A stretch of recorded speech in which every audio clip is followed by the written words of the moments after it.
Es una bendición grande estar aquí. Como ha dicho mi querido amigo Henry, a quien amo entrañablemente, a él y a su familia, hacía algún tiempo que hubiésemos querido estar aquí, pero nunca fue posible hasta ahora. Y me gusta mucho que alguien como Henry me presente,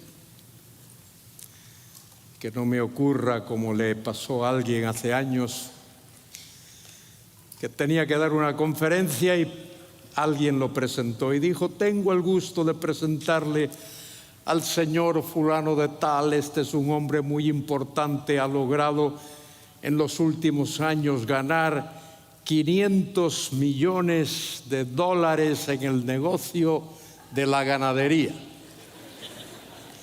Y dijo varias cositas más. Y el señor orador subió a la plataforma y dijo algo así: doy las gracias al que me ha presentado. Solo quiero decir que no fueron 500 millones, fueron 600. Que no fue en el negocio de la ganadería, fue en los cultivos de la tierra. Y que no fui yo, fue mi hermano.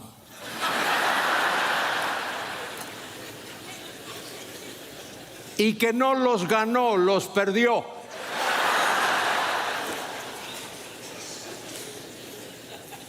Querido Henry y querida Bárbara, sabéis cuánto os amamos. Mire, si yo estuviese aquí, en esta región, en esta zona, no iría a otra iglesia, sino a la que pastorea Henry. Hombre de Dios, fiel a la palabra, hombre de Dios, que ama la iglesia y ama las almas. Allí en la pequeñita iglesia donde sirvo, en la Tierra Santa de Galicia, le digo a mis hermanos, mire, porque los cristianos a veces, digo, mire, no te pelees con Dios. No te pelees con la iglesia y no te pelees con la familia. No te pelees con Dios, porque cuando tienes un problema de esos muy complicado, tienes que acudir a Él y decir: Dios mío, Dios mío.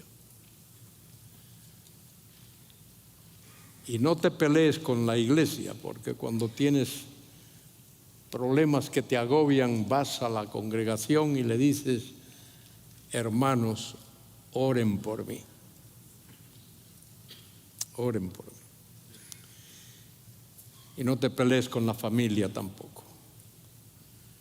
Cuando tienes un dolor grande de esos que no hay calmante que te lo quite, si eres como yo, a mí lo único que se me ocurre decir es: ¡ay, mi madre!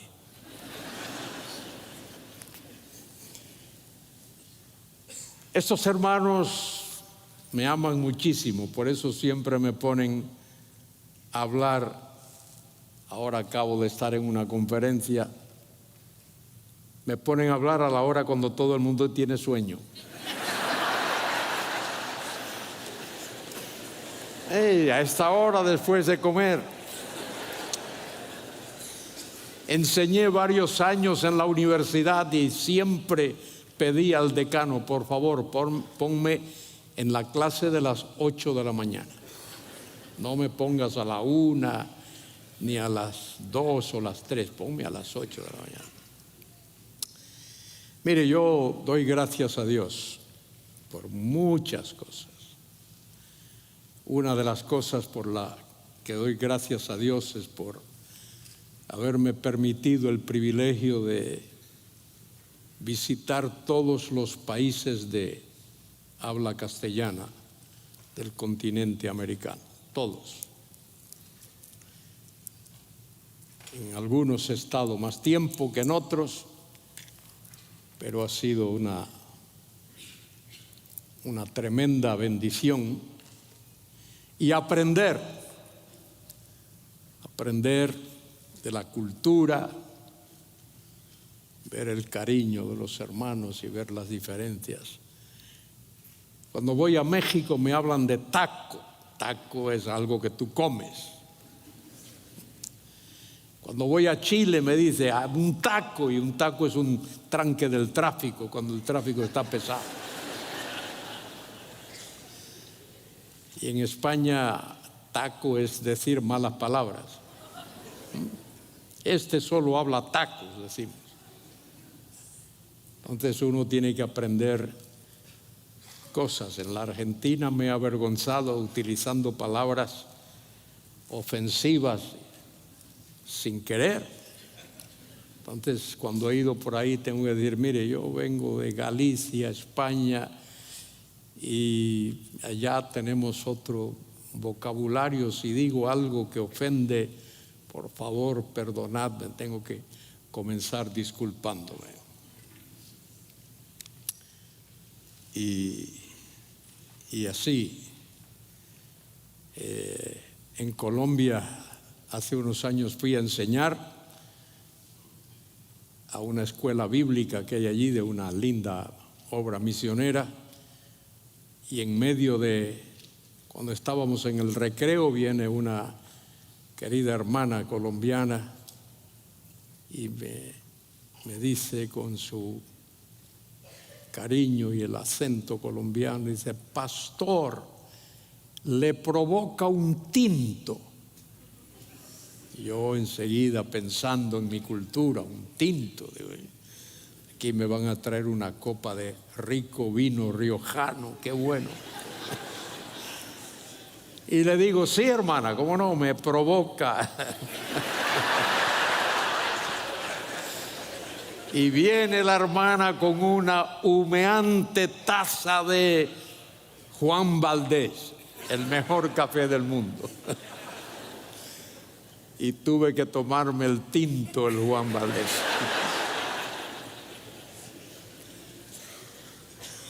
No sé si oísteis alguna vez de un pastor bautista. Lo invitan a pastorear una iglesia.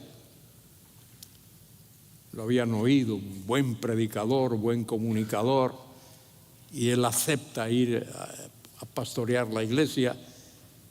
Y en las iglesias bautistas, aquí no hay bautistas seguro, los diáconos mandan. En las iglesias bautistas los diáconos mandan. Y los diáconos eran 5 y le dicen al pastor, mire, usted acepta ser nuestro pastor, pero acuérdese, aquí usted no puede beber vino. Bueno, lo pensó y aceptó pastorear la iglesia y no beber vino. Pasó 1 mes, 2 meses, 3, 5 meses y no probó una gotita de vino. Al 6º mes ya no se podía aguantar y compró su litrito de vino tinto, se servía su copa y ponía el litro debajo de la mesa, así lo guardaba. Y así estuvo. Hasta que un día alguien pasó por la calle, miró por la ventana y vio que el pastor tenía 1 litro de vino en la mesa. Fue y se lo dijo a los diáconos. Mire, vosotros habéis dicho que vuestro pastor no bebe vino. Mire, yo he visto. Y aprovecharon un día, fueron a la hora de la comida y efectivamente el pastor tenía el litro de vino en la mesa. Y le dice el presidente del grupo, ¿y eso qué es? El pastor lo mira y dice, señor, eso es agua. El presidente cogió el litro, lo olió, se lo pasó al otro. Los 5 lo olieron y por fin llega de regreso al pastor. Huélalo usted y dígame si eso es agua. Y el pastor coge el litro, lo huele. Señor, como en Caná de Galilea, lo has hecho otra vez.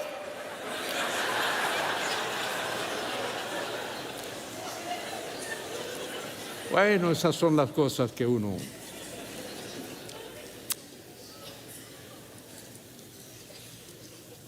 Y yo estoy aquí dijo Michael, para predicar. No voy a predicar. Voy a hablar acerca del canon. El canon. La mayoría de los cristianos han oído el vocablo, la palabra, ese sustantivo canon, y no saben lo que es el canon. Entonces vamos a hablar un poquito del canon. El canon de las Sagradas Escrituras. El canon. Ese vocablo aparece tanto en el idioma hebreo como en el idioma griego. Y tiene por lo menos 3 acepciones. En el sentido común, normal, canon es una vara que uno utiliza para medir. Hoy en castellano le llamamos un metro. Uno va a una tienda, deme un metro de esa tela. Le dice al constructor, ¿cuántos metros mide esto? Y ese es el significado, uno de los significados, ese es el significado cotidiano de la palabra. Pero canon también significa una manera de comportarse, la manera como uno anda, un estilo de vida. Y Pablo utiliza esa palabra, la usa en Gálatas, capítulo 5, lo usa también en Filipenses. Habla de los que andan según esa norma, los que andan según esa regla, ese estilo de vida. Son 2 usos. Pero los teólogos de la Iglesia del siglo IV de la era cristiana lo utilizan esa palabra para hablar de los libros de la Biblia, que, como nos decía nuestro querido hermano Josías esta mañana, de una manera tan clara, terminante, magistral. Me di cuenta esta mañana que Josías está aprendiendo a predicar.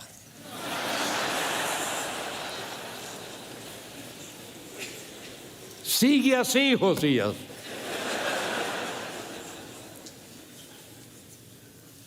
Bueno, lo usaron esa palabrita para hablar de los libros inspirados. Un libro inspirado es canónico. Un libro inspirado tiene canonicidad. El conjunto, la totalidad de los libros inspirados, eso es el canon. De manera que cuando escuches esa palabrita,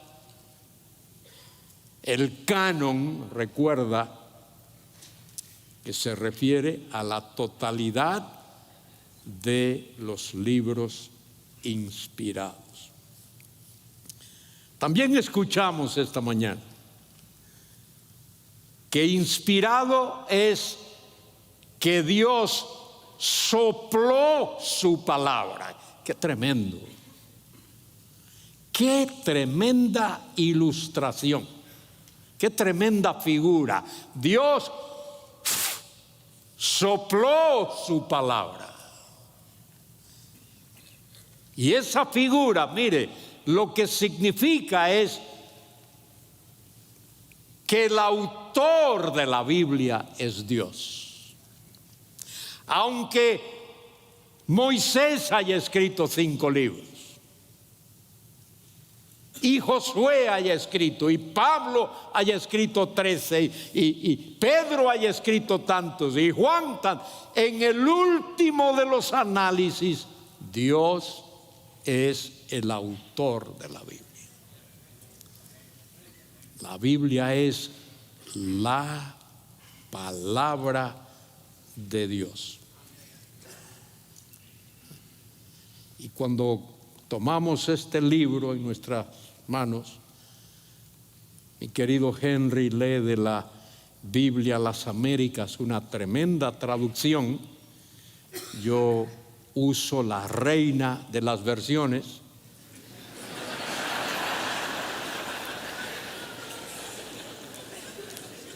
Pero Henry, es la palabra. Yo sé que tú te deleitas como yo me deleito oyendo la palabra. Y fíjese que es lo primero que el enemigo de Dios ataca. Allí en el capítulo 3 del Génesis, cuando el maligno Lucifer, el adversario, el opositor, el príncipe de las tinieblas, el Dios de este mundo, habla, lo primero que dice es: con que Dios os ha dicho. Poner duda en la palabra de Dios. Y no solo poner duda en la palabra de Dios, sino torcer la palabra y negar la palabra. Dios dijo: no comáis, cuando Dios dijo: podéis comer, menos de un fruto. Y hoy día eso es lo que tenemos en el mundo. Muchos de vosotros sabéis que la filosofía que impera en el mundo hoy se llama postmodernismo. Negar la palabra de Dios, su autoridad, su inerrancia, su infalibilidad, su autoridad, porque se niega a Dios. Dios no existe. Y si existiese, no hace falta. Bien, el canon, ese significado literal, ese significado metafórico y ese significado teológico. Literalmente es una vara de medir. Y el significado metafórico es una norma de vida, un estilo de vida. Y teológicamente es la totalidad de los libros inspirados. Y se le llama libros sagrados, santos libros, hagiografía, libros sagrados, libros santos, porque eso es lo que son. Dios es su autor, procede de Dios. En segunda a Timoteo 3:16, Pablo nos dice qué es la inspiración. ¿Qué es la inspiración? Que esa palabra es de Dios, procede de Dios. Dios es su autor, viene de Dios. Y se nos habló esta mañana de segunda de Pedro 1, 20 y 21. Qué lindo texto. Sabiendo esto, que ninguna profecía de la Escritura es dice allí, de interpretación privada, pero epilipsias en realidad significa de origen privado. El ser humano no se lo inventó. El ser humano no se lo imaginó.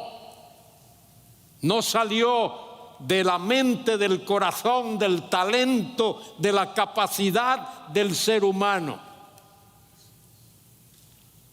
El texto bíblico no es de origen humano, sino que santos hombres de Dios. Ahí está la clave. Hombres separados por Dios. Dios los separó. Pecadores, seguro.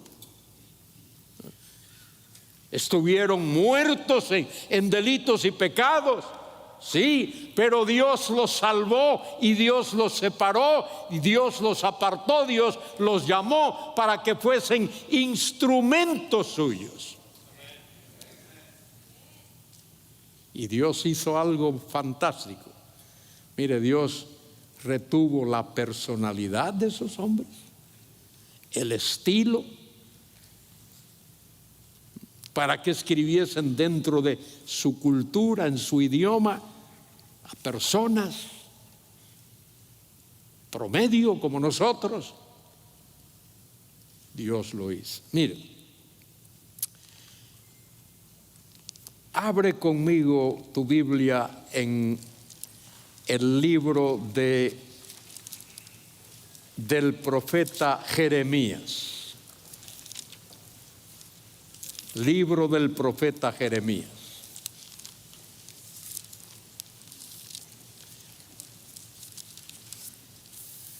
Mire qué sorprendente esto. Dice allí las palabras de Jeremías, hijo de Hilcías, de los sacerdotes que estuvieron en Anatot, en tierra de Benjamín. Ponga atención ahora, versículo 2, palabra de Jehová le vino. Versículo 3, le vino también palabra de Jehová. Versículo 4, vino pues palabra de Jehová, diciendo. Versículo 7, y me dijo Jehová. Versículo 11, la palabra de Jehová vino a mí. Versículo 12, me dijo Jehová. Versículo 13, vino a mí la palabra de Jehová. Versículo 14, me dijo Jehová. Versículo 15, dice Jehová. Versículo 1 del capítulo 2, vino a mí palabra de Jehová. Mire, y no he volteado una página. Soy en la misma página. Y eso es exactamente lo que se nos está diciendo, que los libros que forman este libro tienen un autor que se llama Jehová Dios. Él es el autor. Y podemos tener esa absoluta confianza, por eso es la palabra de Dios que vive y permanece para siempre. Miren, ningún otro libro compuesto de 66 libros, en los que han intervenido 40 hombres, y en su escritura han transcurrido 1500 años. Ningún libro sobre la tierra tiene la unidad, la centralidad, la autoridad que tiene este libro. Por eso es la palabra de Dios que vive y permanece para siempre. La flor se marchita, la hierba se seca, pero la palabra de Dios vive y permanece para siempre. Y dice Pedro, primera de Pedro 1, 23, 25, y esta es la palabra que por el Evangelio os ha sido predicado. En este libro, la Biblia, hay 66 libros, tal como lo tenemos en nuestra Biblia en castellano. En el hebreo son 24 libros en el Antiguo Testamento. Y en el Nuevo Testamento son 27 libros. Los 24 libros que hay en el Antiguo Testamento, en el canon, la totalidad de los libros del Antiguo Testamento, hay 24 en el hebreo, esos equivalen a los 39 que tenemos en nuestra Biblia. Son los mismos. Solo que ellos no separaban, por ejemplo, Esdras y Nehemías,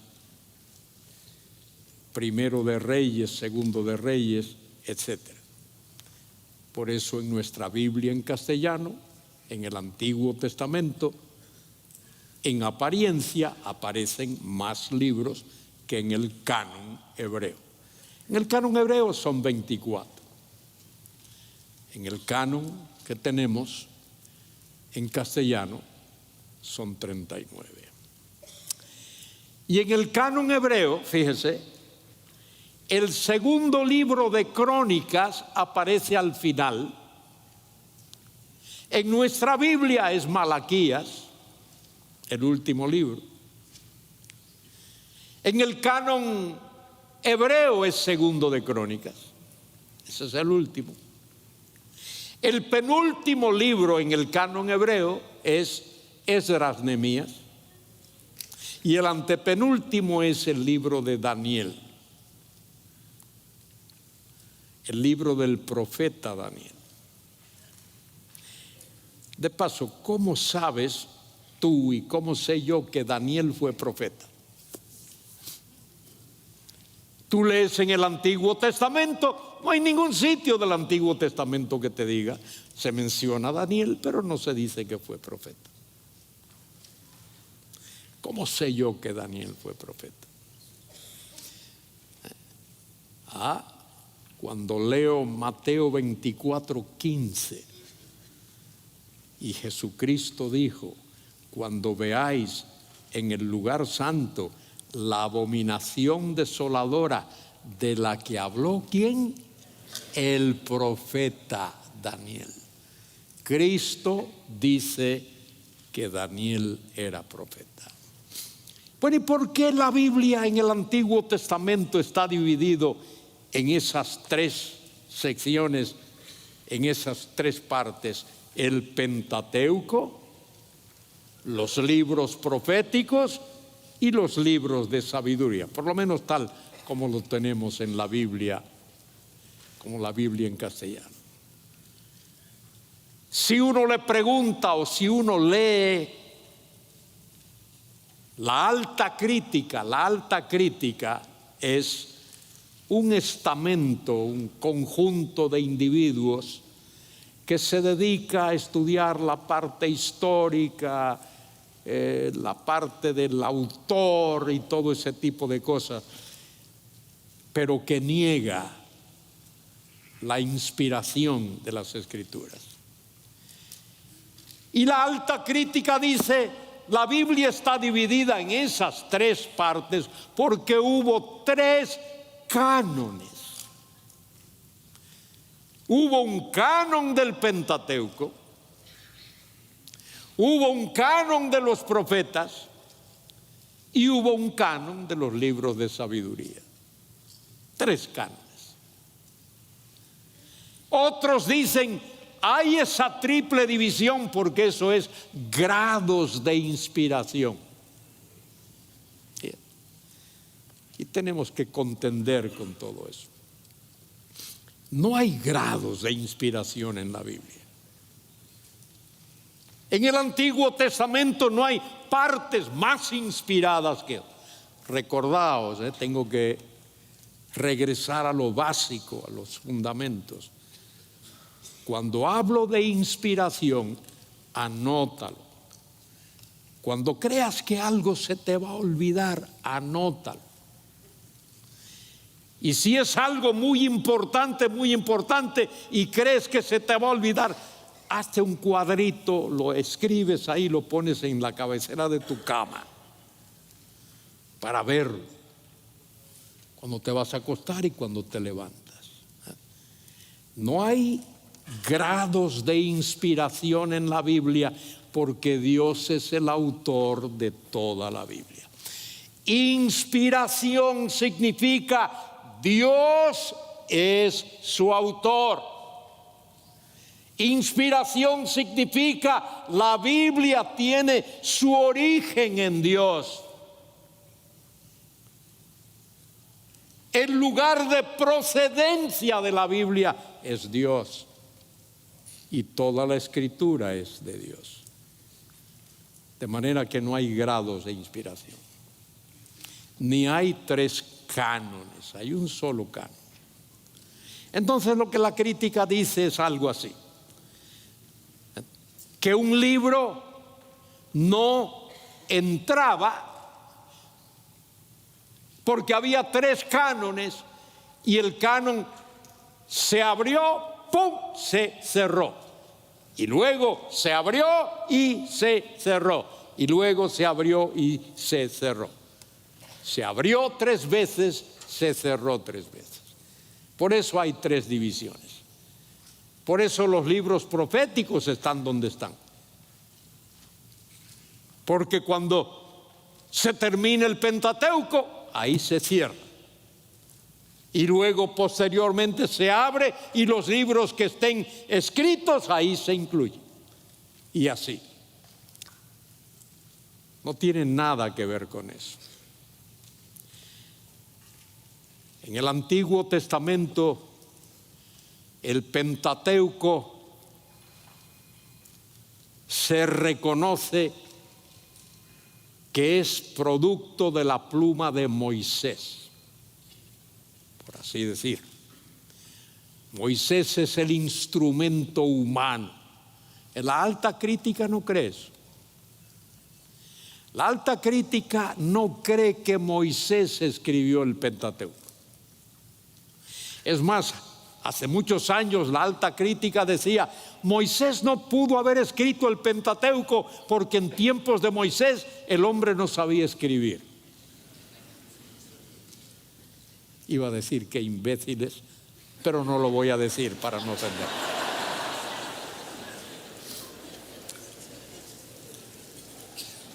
Por supuesto que el hombre sabía escribir y Moisés sabía escribir.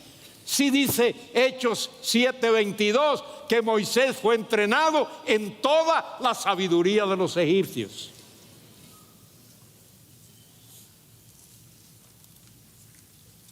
Hay una unidad en el Pentateuco. Y la unidad del Pentateuco es que esos 5 libros son, humanamente hablando, el trabajo de un solo autor, Moisés. La alta crítica dice que había documentos que circulaban, que flotaban, que existían, y luego 500 años antes de Cristo, en tiempos de Esdras, un editor recogió todos esos documentos y así surgió el Pentateuco. Eso es más difícil de creer que creer lo que tú y yo creemos. Bien, hay nombres que se le dan a estos libros. Libros sagrados, escritos autoritativos, pasajes como Josué 1:8. El libro de esta ley no se apartará de tu boca, sino que meditarás en él de día y de noche, para que guardes y hagas conforme a todo lo que en él está escrito. Porque entonces harás prosperar tu camino y todo te saldrá bien. Refiriéndose precisamente al Pentateuco. Otro nombre que se le da a esos libros, fíjese qué interesante: libros que contaminan las manos. Esos libros son considerados tan sagrados, que solo manejarlos, tocarlos con tus dedos, con tus manos, su poder, su luz, manifiesta la suciedad de nuestras manos, como un rayo de sol que penetra a través de un cristal o de una rendija y uno puede ver el polvo que flota. Y son libros del período profético. Los hombres que escribieron el Antiguo Testamento eran considerados profetas. Un profeta es un hombre que representa a Dios delante de los hombres. ¿Quién es un profeta? Un hombre que representa a Dios delante de los hombres. Escogido por Dios, santificado por Dios, apartado por Dios. En el Nuevo Testamento Dios escogió a apóstoles para escribir el Nuevo Testamento, y los libros del Nuevo Testamento fueron escritos o por apóstoles o por alguien avalado, respaldado por un apóstol. Marcos no fue un apóstol, pero Pedro avala, respalda a Marcos. Lucas no fue un apóstol, pero Pablo avala, respalda a Lucas. Y esos hombres escribieron movidos, cargados, transportados. La palabra que allí se usa en segunda de Pedro 1:21, que se traduce en la Reina Valera, inspirados, ferúmenoi, es un participio, dice allí inspirados, pero ferúmenoi significa llevados, transportados, quizá henchidos por el Espíritu Santo. Así como el viento hinche las velas de un barco para que ese barco pueda ser impulsado y pueda navegar, pueda moverse. Así los hombres que Dios escogió fueron henchidos por el Espíritu Santo. Tremenda verdad, la palabra de Dios. Hay algunos conceptos erróneos, no quiero invertir tiempo en esto, pero solo para que tengáis la idea. Algunos dicen, ¿cómo se determina el canon? El idioma en el cual está escrito. Si el libro fue escrito en hebreo, eso determina. Hablo del Antiguo Testamento. Pero eso no es correcto. Porque Daniel, por ejemplo, Daniel 2:4 al 7:28 fue escrito en el idioma arameo. El arameo era el idioma de los gentiles. El arameo era el idioma de los babilonios. El arameo era la lengua franca de aquellos tiempos. Y no solo Daniel, sino hay versículos en Esdras que están escritos en arameo y incluso en el libro del profeta Jeremías.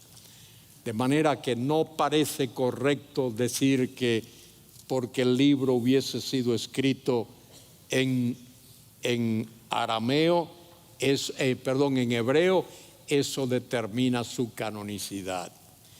Se ha dicho también que el libro tenía que ser necesariamente estar en conformidad con la Torá. La Torá son los primeros 5 libros, el Pentateuco, Génesis, Éxodo, Levítico, Números y Deuteronomio. Y si bien es cierto que todos los libros canónicos del Antiguo Testamento se conforman a la Torá, a los libros escritos por Moisés, Eso es cierto. Es cierto también que hubo algunos libros, por ejemplo, Primero de Macabeos, que se conforma a la Torá, pero no es canónico. Porque el libro canónico, además de conformarse a la Torá, tenía que ser escrito por un profeta o por alguien avalado por un profeta, y durante ese periodo en el cual hubo profetas. Y ese periodo termina por el año 400 antes de Cristo, con Malaquías, los libros escritos posteriormente a los que llamamos libros apócrifos. La palabra apócrifo significa recóndito o escondido. La palabra revelado, Apocalipsis, es una cosa, apócrifo, recóndito o escondido. Hubo en ese periodo de 400 años que transcurre entre Malaquías y, digamos, Juan el Bautizador, 400 años durante los cuales el pueblo de Dios está pidiendo a Dios, rogando a Dios que les envíe un profeta. El pueblo necesita un profeta porque un profeta representa a Dios delante de los hombres y les da la palabra de Dios. ¿Cuál es el concepto correcto de la canonicidad? ¿Qué es lo que hace que un libro sea de verdad canónico? Que pertenezca al canon. Primero hay que entender que el libro canónico tiene una dualidad de autor. Tiene un autor humano, que es el que escribe,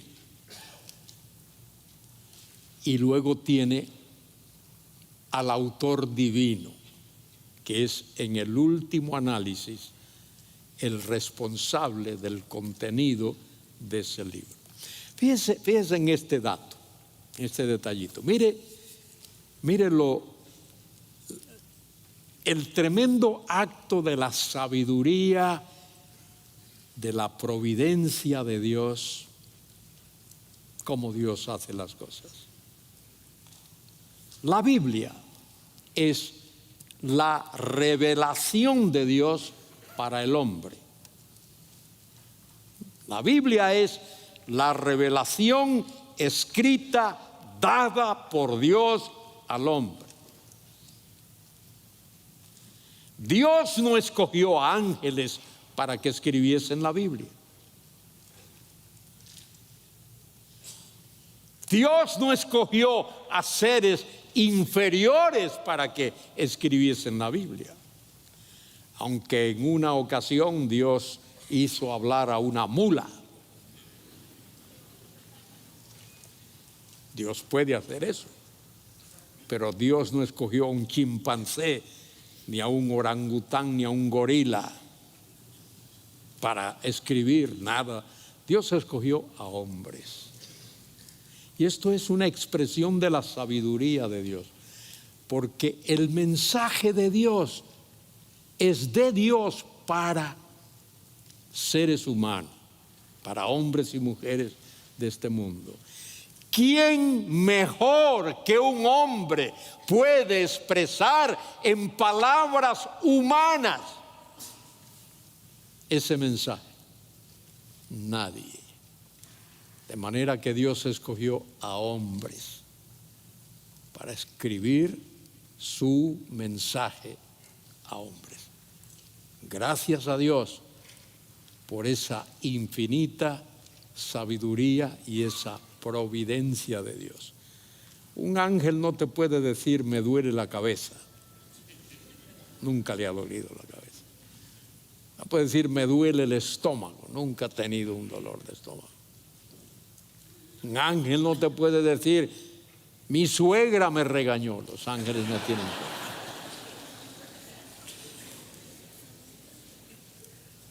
La gente abusa de las suegras, tan buenas que son las suegras. Yo tuve una magnífica suegra. Créedme. Por supuesto, ahora es mucho mejor. En la presencia del Señor.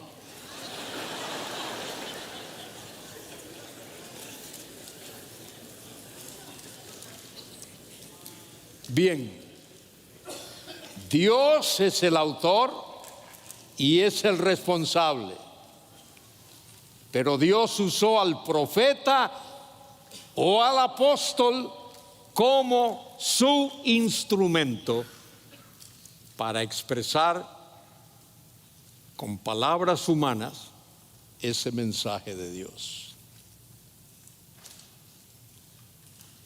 Y recordemos un punto que no debemos de olvidar: la base fundamental de la canonicidad es la inspiración. Esa es la base fundamental. Un libro de la Biblia, sea Génesis o sea Apocalipsis, es canónico porque ha sido escrito bajo la dirección y bajo la supervisión del Espíritu Santo. Ese es el fundamento. ¿Por qué es necesario o ha sido necesario que haya un canon de las Escrituras? ¿Por qué fue necesario que Dios diese a su pueblo el canon de la Biblia? Otra vez tengo que repetirlo. El canon es la totalidad de los libros inspirados. Esos 66 libros. Ni uno más, ni uno menos. Bueno, hay varias razones. Primero, para que el pueblo de Dios tuviese la completa revelación de Dios. En los tiempos de Moisés y en los tiempos de Josué y en tiempos posteriores había libros no canónicos que circulaban. En algún sitio se habla del libro de las guerras de Jehová. En otro sitio se habla del libro de Jasher. Y en otro sitio se habla del libro de los reyes tales. Entonces era importante saber separar el trigo de la paja. Y Dios siempre ha querido que su pueblo tenga ese trigo, esa palabra. Segundo, para que el pueblo de Dios tuviese la palabra de Dios escrita. Es importante tener la palabra de Dios escrita. Y es por eso que Pablo dice allí en 2 Timoteo 3:16, pasagrafei, toda escritura, toda la escritura es theonustos, soplada por Dios. La escritura, la palabra esa grafeia es muy importante. Habla de algo escrito. No habla de palabra hablada, habla de la palabra escrita. Dios quiere que su pueblo tenga la palabra escrita. En tercer lugar, para preservar los manuscritos sagrados. Están escritos, han sido copiados y los escribas del pueblo de Israel, los seferim, y luego los masoretas, El texto del Antiguo Testamento que tenemos hoy se le llama texto masorético, y prácticamente todos los expertos, por lo menos los conservadores del Antiguo Testamento, teólogos conservadores, entienden que el texto masorético es reflejo preciso, exacto de la autógrafa. Autógrafa es los manuscritos originales, el manuscrito que Isaías escribió, o que Nehemías escribió, o que cualquier profeta escribió, o que cualquier apóstol escribió. Esa es la autógrafa, los originales.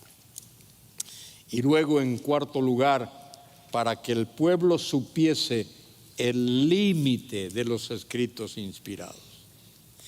Y fíjese cómo los teólogos, los hombres de Dios, que no determinan o no determinaron el canon lo determina Dios, nadie más. El hombre de Dios, el teólogo, el estudioso, identifica el libro, recibe el libro, pero no lo determina. Eso solo lo determina Dios, porque Dios es el que ha dado origen a ese libro.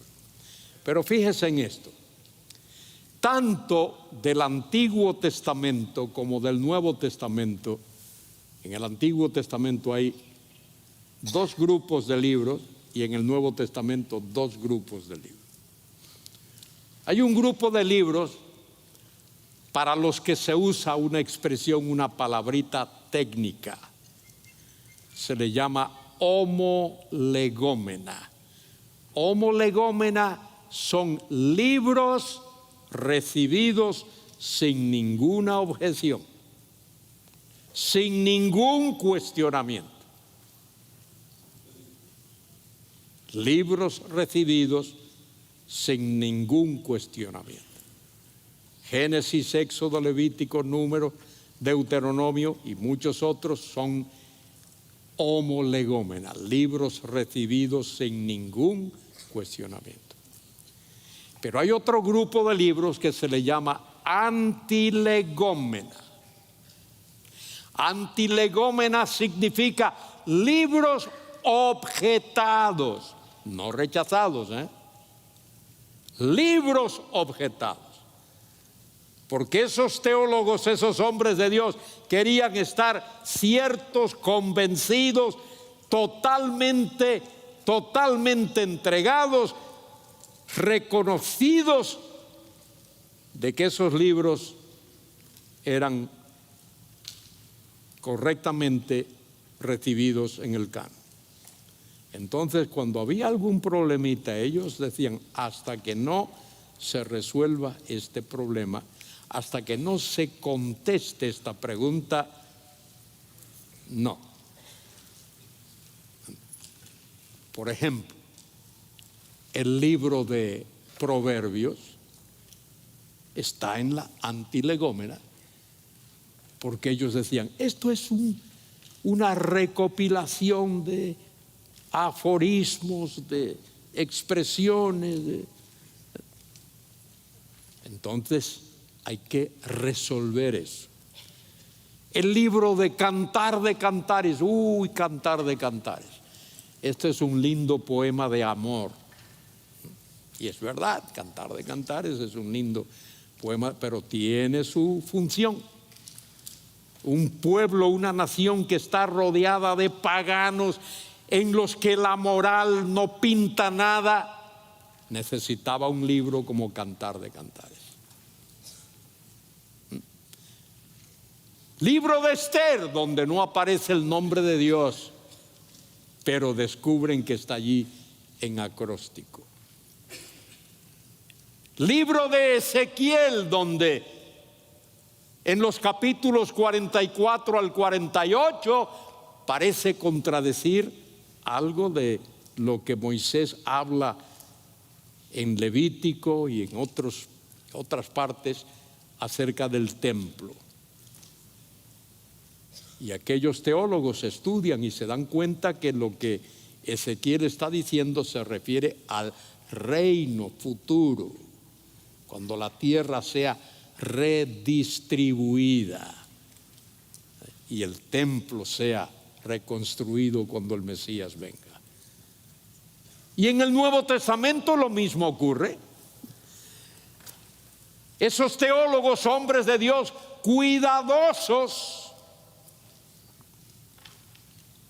cuando toman un libro como Santiago y lo leen, y Santiago habla de que el hombre es justificado por obras, y han estudiado y han leído Romanos, donde Pablo dice que el hombre es justificado única y exclusivamente por la fe, dicen, tenemos que tener cuidado porque no podemos recibir un libro en el canon que contradiga a otro. De paso, esa es una demostración de que la Biblia es la palabra de Dios. No hay contradicción en la Biblia. Cuando uno estudia la Biblia, ve que no hay contradicción. Entonces, ¿cómo resuelven eso? Estudian y dicen, Pablo está hablando de la justificación en el sentido vertical. Dios declara justo aquel que pone su fe en Cristo. Dios recibe en su presencia aquel que viene recubierto de la justicia de Cristo. Y Santiago está utilizando el otro aspecto de la justicia. La justicia en el sentido horizontal. ¿Cómo yo demuestro a mi vecino, a mi amigo, a mi pariente que de verdad soy un creyente? Y Santiago lo dice, porque la fe viva obra. Si hay una obra que agrada a Dios, tiene que proceder de una fe genuina. Toda fe genuina ha de producir obras que agradan a Dios. Y el problema queda resuelto. Y lo mismo ocurre con la epístola a los hebreos.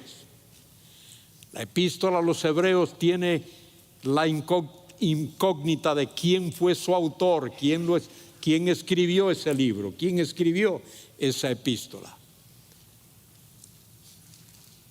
Y esos hombres minuciosamente estudian la epístola a los hebreos y se dan cuenta que aunque no puedan saber desentrañar quién fue el autor humano, y hay muchos libros que no sabemos quién fue su autor humano, sí sabemos que es obra del Espíritu Santo de Dios.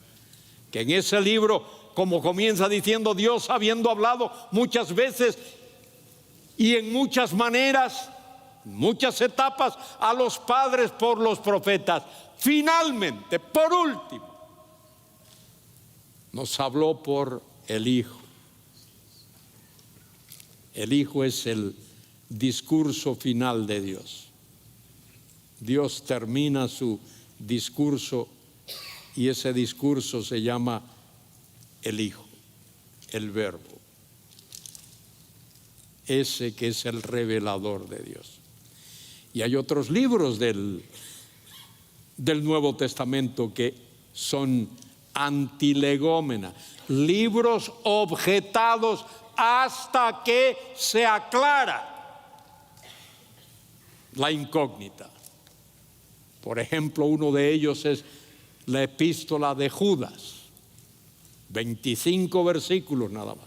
Acabo de predicar una serie en la congregación a la que asisto allí en Vigo sobre Judas, porque Judas cita un pasaje de un libro deuterocanónico, libro de Enoc. Entonces la gente se sorprende, ¡ay, este libro! Ese es un libro pseudoepigráfico. ¿Cómo se atreve Judas a citar un libro deuterocanónico, un libro un libro no inspirado. Bueno, en la Biblia hay cosas que proceden de literatura no inspirada. Mire qué sencillo. Creo que es en el Evangelio según San Lucas, allí capítulo 2, dice: en los días del rey de Augusto César se promulgó un edicto, 2 puntos, comillas, toda la tierra debe ser empadronada, cierra comillas. Ese era el edicto.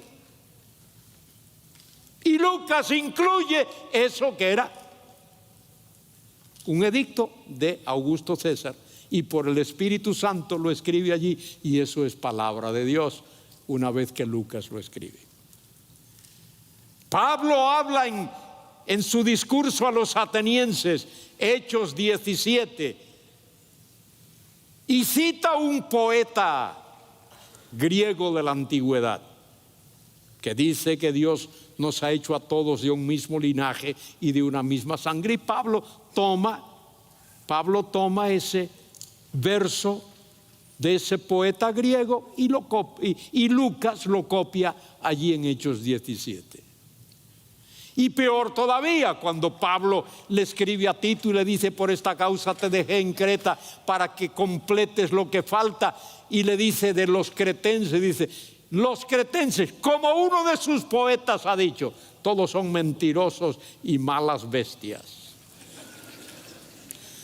Y cita un poema. Entonces, la inspiración de las Escrituras no niega que el autor humano cite. Acordaos que todo lo que la Biblia dice es verdad, aunque registra mentiras.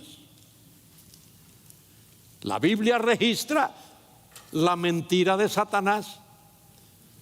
Allí dice, Satanás le dice, capítulo 3 del Génesis: con que Dios os ha dicho, no comáis de los frutos del fruto de los árboles del huerto.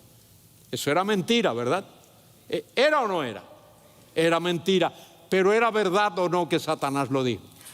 ¿Lo dijo o no lo dijo? Entonces todo eso tenemos que tenerlo en mente. Qué precioso es estudiar la Biblia.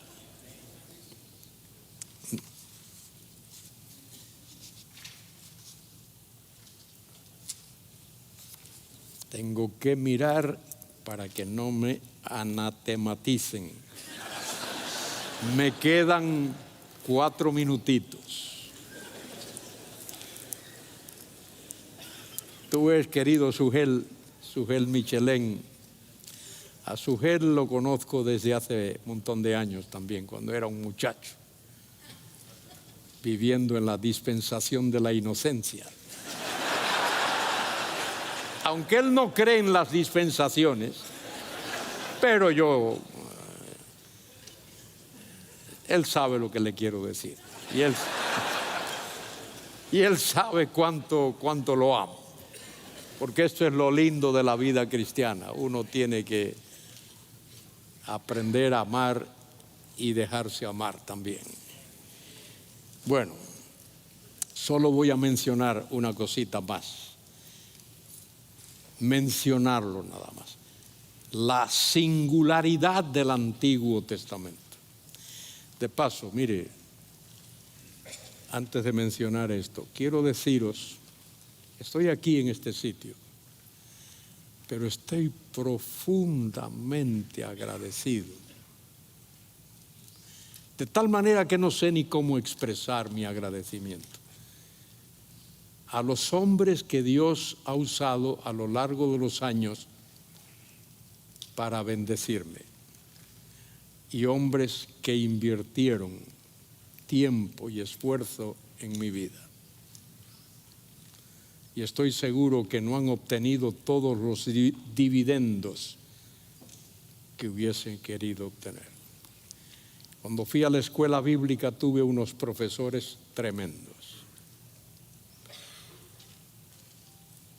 Recuerdo alguno de ellos: Dr. Shaw, David Allen, Lehman Strauss, Chester Woodring, Roy Aldrich, que me enseñaron la palabra de Dios y me enseñaron a amar la palabra. Y cuando fui al seminario, hombres como Mary Longer, John Walver, inolvidable es Louis Johnson, inolvidable Stanley Toussaint, hombres como esos, que invirtieron tiempo y esfuerzo y paciencia, y otros muchos, esos son unos poquitos, por quienes estoy tremendamente agradecido a Dios. Tremendamente agradecido a Dios. Bueno, el Antiguo Testamento es único en relación con la Biblia como un libro de libros.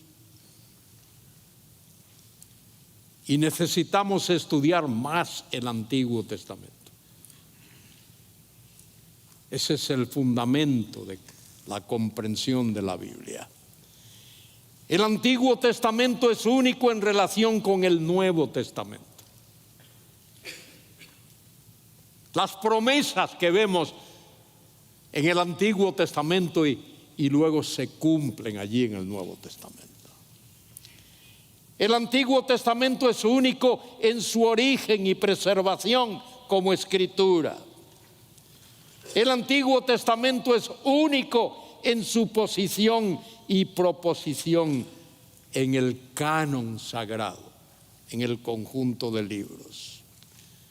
El Antiguo Testamento es único en su carácter como libro divino humano de valor permanente. La palabra de Dios vive y permanece para siempre. La palabra de Dios vive y permanece para siempre. Y ahí están todos esos libros. 66. Ni más ni menos. Esos son los libros que Dios sopló. Y esos son los libros que los profetas de Dios escribieron. Y son los libros que los apóstoles de Dios en el Nuevo Testamento escribieron. Y Dios escogió a la nación de Israel, escogió a esa nación para dar a conocer y para preservar la verdad de Dios.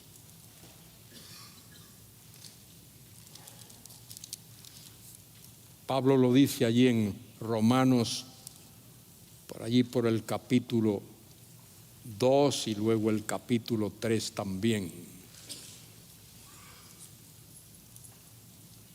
La palabra de Dios ha sido revelada y Pablo utiliza los oráculos. En la cultura griega, un oráculo era el sitio de donde un dios griego hablaba. Y Pablo utiliza esa misma palabra, la palabra logía, que se traduce en la Reina Valera oráculos. Y el oráculo es la palabra de Dios. Este es el sitio de donde Dios habla, su palabra. Y dice Pablo en su epístola primera a los tesalonicenses, Abre tu Biblia ahí un momentito y ya con esto voy a concluir. Primera a los Tesalonicenses, escribiéndole a aquellos hermanos, Pablo dice en el capítulo 2, versículo 13, por lo cual también nosotros sin cesar damos gracias a Dios de que cuando recibisteis la palabra de Dios, que oísteis de nosotros, la recibisteis no como palabra de hombres, sino según es en verdad la palabra de Dios, la cual actúa en vosotros los creyentes.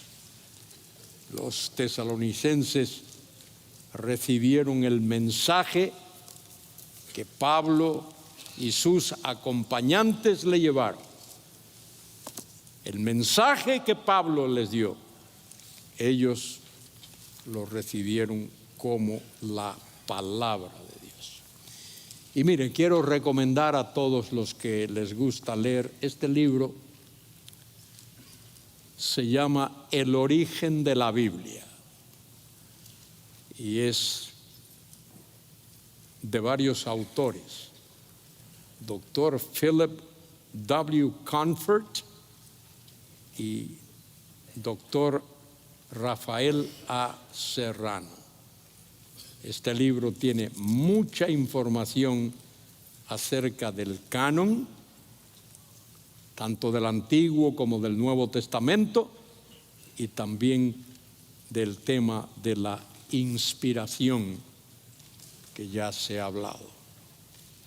Queridos hermanos y hermanas, como Pablo le dice allí a los Filipenses, capítulo 2, tenemos que levantar en alto. Pablo dice, levantad en alto la palabra de Dios. Este es el mensaje que tenemos que predicar. Hay muchos púlpitos en muchas partes del mundo donde hay mucha payasada, muchos payasos en los púlpitos. Y la gente va allí a que se les entretenga. No somos payasos para entretener a nadie. Somos predicadores de la palabra de Dios, maestros de la palabra de Dios, enseñadores de la palabra de Dios, evangelistas, proclamadores de la palabra. Que digamos como Pablo, no me avergüenzo del evangelio, porque es poder de Dios para salvación a todo aquel que cree. Estudiando Romanos 1:16 una y otra vez, me parece que cuando Pablo dice ahí, no me avergüenzo del evangelio, lo que Pablo está diciendo es, no me avergüenzo de decirle a nadie, soy cristiano.